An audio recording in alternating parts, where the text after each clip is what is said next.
बना रहा बा भोला पतिया चबाए करा खेती के उपाय। बना रहा बा भोला पतिया चबाए करा खेती के उपाय।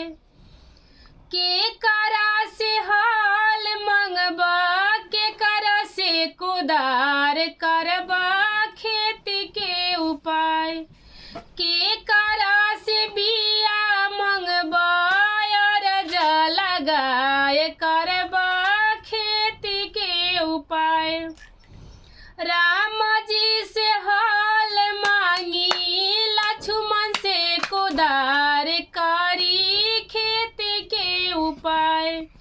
सीता जी से बिया मांगी अरज लगाए कर खेती के उपाय। बना रहा बा भोला पतिया चबाए कर खेती के उपाय।